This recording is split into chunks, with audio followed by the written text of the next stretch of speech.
जनता जनार्दन को मैं नाराज नहीं कर सकता। जनता जनार्दन मेरे लिए भगवान है, और भगवान अगर मेरे नाराज हो जाएंगे तो मैं भगवान को नहीं नाराज सकता। बाकी कोई नाराज हो उससे मुझे कोई फर्क नहीं पड़ता। मैं जनता जनार्दन की चरण पादुकाएं लेकर क्षेत्र में घर घर जाकर दस्तक दूंगा और जनता से आशीर्वाद प्राप्त करूंगा। क्षेत्र की जनता में जनाक्रोश है सांसद के खिलाफ। सांसद जनता के बीच में गए नहीं, जनता के दुख दर्द में शामिल नहीं हुए। फतेहपुर सीकरी लोकसभा चुनाव की जंग रोचक मोड़ पर पहुंच चुकी है, क्योंकि एक तरफ यहां से सिटिंग एमपी राजकुमार चाहर को दोबारा भारतीय जनता पार्टी ने चुनावी मैदान में उतारा है, तो वहीं दूसरी तरफ इस समय फतेहपुर सीकरी सीट से जो विधायक हैं उनके बेटे रामेश्वर चौधरी, उन्होंने ताल ठोंक दी है। उनका कहना है कि वो निर्दलीय लड़ेंगे क्योंकि जनता की ऐसी डिमांड आ रही है। हमारे साथ मौजूद है रामेश्वर जी। आप ये बताइए, पहला सवाल ये है कि भारतीय जनता पार्टी एक ऐसी पार्टी है जो अनुशासन के लिए जानी जाती है, तो आप पार्टी लाइन से इतर हटके सीधे उनको चैलेंज कर रहे हैं पार्टी के फैसले को।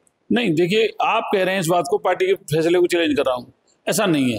देखिए, पार्टी के लोगों का या आम जनता का जनाक्रोश सांसद के खिलाफ।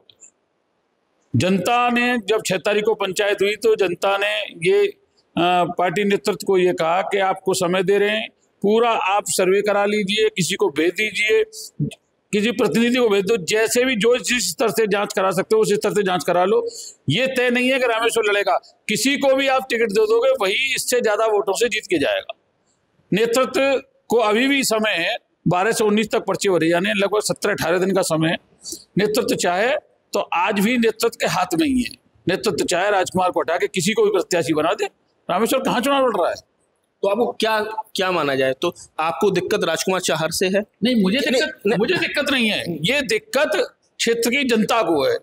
क्षेत्र की जनता में जनाक्रोश है सांसद के खिलाफ। सांसद जनता के बीच में गए नहीं, जनता के दुख दर्द में शामिल नहीं हुए, जनता से संवाद नहीं रहा, जनता के फोन नहीं उठाना, जनता से बात नहीं करना, ये एक बड़ा कारण है जिसकी वजह से आज इतनी बड़ी संख्या में उनके पास भारतीय जनता पार्टी का टिकट होते हुए भी इतनी बड़ी संख्या में लोग मेरे बुलावे पर मुझे आशीर्वाद देने, मुझे मेरे उस पर पधारे, तो मैं अपने आप को धन्य समझता हूं। और जनता भगवान होती है, जनता को जनार्दन कहा गया है और जनता भगवान होती है। मैं अपने आराध्य को नाराज नहीं कर सकता। जो मेरे आराध्य हैं, आराध्य ने जो आदेश कर दिया उस आदेश का मैं पूर्णतः पालन करूंगा। आपके जो पिताजी हैं, जो इस समय सिटिंग एमएलए हैं फतेहपुर सीकरी जो विधानसभा से, आप भी पहले भी चुनाव लड़ चुके हैं, पिताजी भी आपके विधायक रह चुके हैं, सांसद भी रहे हैं इसी लोकसभा क्षेत्र से, तो ये जनता की डिमांड पर आप चुनाव लड़ने जा रहे हैं या आपकी राजकुमार चाहर जो सिटिंग एमपी है उनसे अदावत की चलती? नहीं,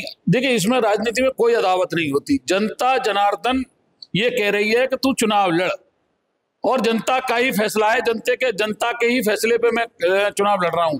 देखिए, भगवान राम की चरण पादुकाएं लेकर भरत जी ने राज किया था। मैं जनता जनार्दन की चरण पादुकाएं लेकर क्षेत्र में घर घर जाकर दस्तक दूंगा और जनता से आशीर्वाद प्राप्त करूंगा। बड़ी आज महापंचायत की आपने किरावली में, तो क्या लग रहा है ये जनता का जनादेश है, जनता का प्यार है, लाड़ है, आशीर्वाद है, और जो जनता के बीच में रहेगा। मैं 1998 में लोकसभा लड़ा, 1998 से 2024 हो गई। मुझ जैसा कार्यकर्ता जब क्षेत्र में जनता के बीच में रहेगा तो जनता उसको प्यार करेगी, जनता उसको आशीर्वाद देगी, जनता उसको दुख सुख में शामिल होगी। मैं जनता के दुख दर्द में शामिल हूं तो जनता भी मेरे दुख दर्द में शामिल है। मेरे बुलावे पर वो जहां मैं कहूंगा वहां आने को तैयार। क्या आपको लगता है कि जिस तरह का माहौल इस समय देश में बना हुआ है कि प्राइम मिनिस्टर के चेहरे पर चुनाव हो रहा है, तो ऐसे में स्थानीय स्तर पर जो प्रत्याशी का विरोध काम करेगा कि पब्लिक किस तरह से लेगी इस चीज को? क्योंकि अक्सर ये देखा जा रहा है कि जो कमल का निशान पर पब्लिक वोट कर रही है, चाहे लोकल स्तर पर कोई भी कैंडिडेट हो, चाहे उसका विरोध भी क्यों ना हो, ये अक्सर देखा जाता है। हालांकि हर बार 100% सही भी नहीं रहता। नहीं, जनता देखिए, पिछली बार राजकुमार जी जीते 5 लाख वोटों से, उत्तर प्रदेश में पहले नंबर की जीत हुई, तो वो वोट किसने दिया? आम जनता ने। अगर आम जनता ने वोट नहीं दिया होता तो कैसे जीतते? बाबूलाल जी तो 2.25 लाख वोट से जीते थे, वो भी तो भारतीय जनता पार्टी के थे।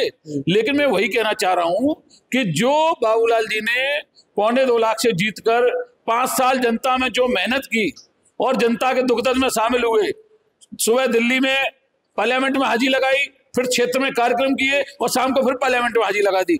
ये काम चौधरी बाबूलाल जी ने किया, धरातल को मजबूत करने का काम किया। उसी की वजह से 5 लाख वोटों से राजकुमार चार संसद पहुंचे।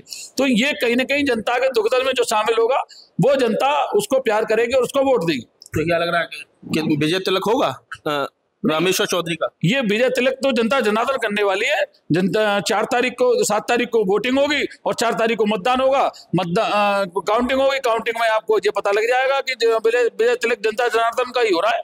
आखिरी सवाल यह है कि भारतीय जनता पार्टी अनुशासन जहां सबसे सर्वोपरि है, ऐसे में पार्टी को सीधे आप चैलेंज कर रहे हैं पार्टी लाइन को? नहीं, देखिए इसमें चैलेंज करने वाली कोई बात नहीं है। हम अगर कल को कार्रवाई होती है या कुछ भी ऐसी अपरिस्थिति बनती है, क्या उसके लिए आप पूरी तरह से तैयार? नहीं, देखिए एक बात है, मैं जनता जनार्दन के आदेश पर चुनाव लड़ रहा हूं और जनता जनार्दन को मैं नाराज नहीं कर सकता। जनता जनार्दन मेरे लिए भगवान है और भगवान अगर मेरे नाराज हो जाएंगे तो मैं भगवान को नहीं नाराज सकता। बाकी कोई नाराज हो उससे मुझे कोई फर्क नहीं पड़ता।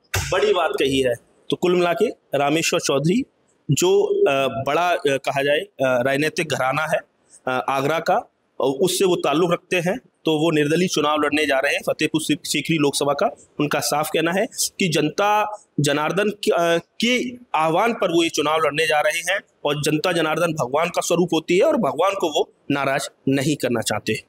आगरा से श्रेष्ठ भारत के लिए नितिन उपाध्याय।